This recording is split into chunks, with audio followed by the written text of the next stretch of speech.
Assalamualaikum warahmatullahi wabarakatuh. Perkenalkan, nama saya Sapna, NPM saya 18403016.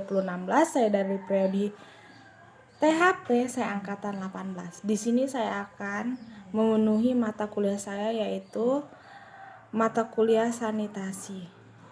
Dan saya akan menjelaskan terkait materi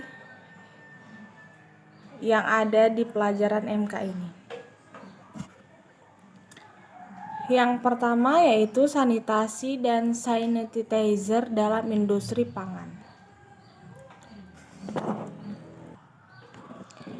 Di sini saya akan menjelaskan tentang ilmu sanitasi.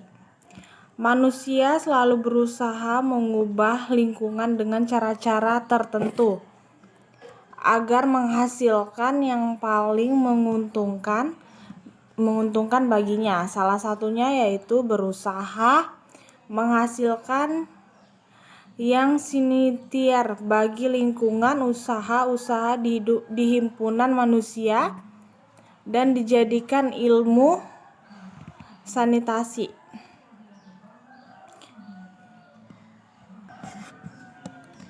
Di sini juga ada prinsip sanitasi.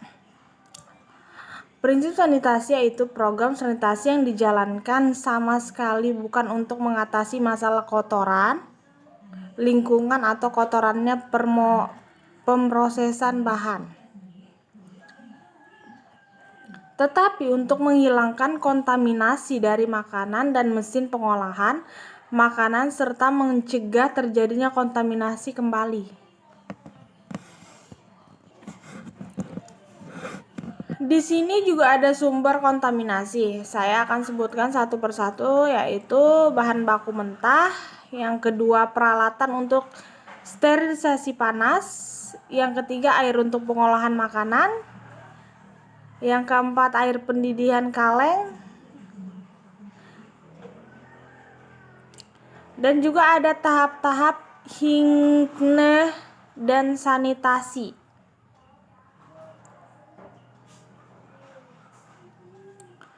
Sumber-sumber sanitasi juga ada, yaitu uap, air panas, sanitasi radiasi, dan sanitasi kimia.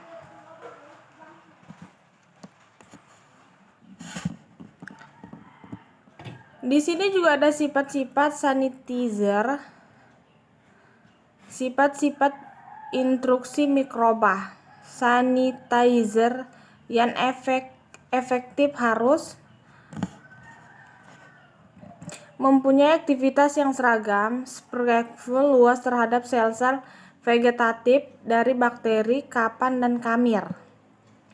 Yang kedua, ketahanan terhadap lingkungan. Suatu sanitizer yang ideal harus efektif dengan adanya bahan organik, residu deterjen, dan kesedaran air dan pH. Sifat-sifat membersihkan yang baik yaitu tidak beracun dan tidak menyebabkan iritasi, larutan dalam air dengan berbagai perbandingan, stabil dalam larutan pekat dan encer, mudah digunakan, banyak tersedia, murah, mudah diukur dalam larutan yang telah digunakan. Di sini juga ada sanitasi kimiawi. Sanitasi kimiawi adalah meskipun panas dan sinar UV sangat efektif untuk program proses sanitasi, hingga kini instruksi makanan masih sangat tergantung pada desinfektan kimiawi.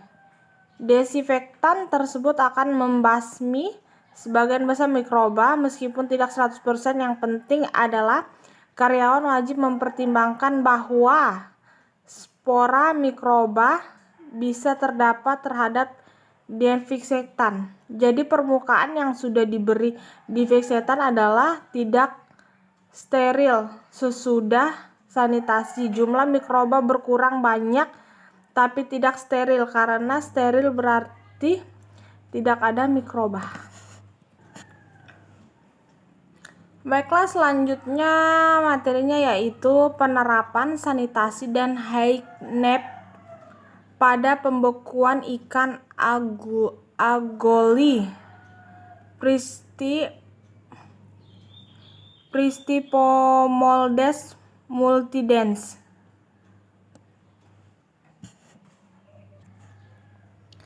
Di sini saya akan melihatkan para karyawan memakai seragam, cuci tangan dan kaki. Lingkungan juga ada karyawan membersihkan taman, membersihkan lantai, membersihkan dinding tempat proses produksi, dan juga ada alat-alatnya yaitu insect cleaner, post control,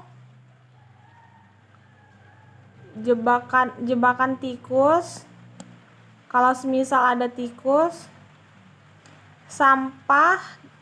tempat sampah harus selalu tersedia, dan pencucian meja setiap selesai produksi, pencucian keranjang dan pencucian loyang, tempat es balok, penggiling es, bor air dan mesin, ruang hafalan. Sini juga ada alat uji pH dan suhu.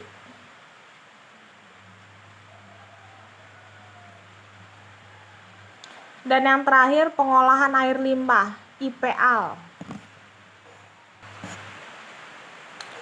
Selanjutnya materinya yaitu menerapkan sanitasi dan higienis hasil perikanan. Di sini saya bakal melihatkan gambar aja dari pengolahan primer. Di pengolahan primer nih ada klorinasi, ini ada gambarnya, terus ada ozoninasi dan penyaringan ultraviolet, dan yang terakhir filtrasi membran. Pengolahan sekunder juga ada.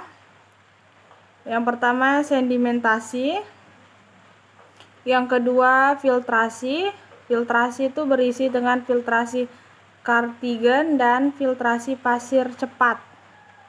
Seperti bisa dilihat ini gambarnya. Dan yang ketiga filtrasi multimedia. Bisa dilihat gambarnya.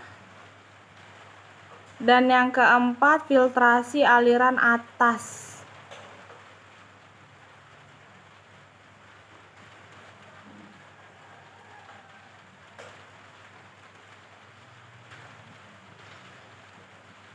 Mungkin itu saja yang dapat saya sampaikan dari ketiga materi ini. Kurang lebihnya saya mohon maaf.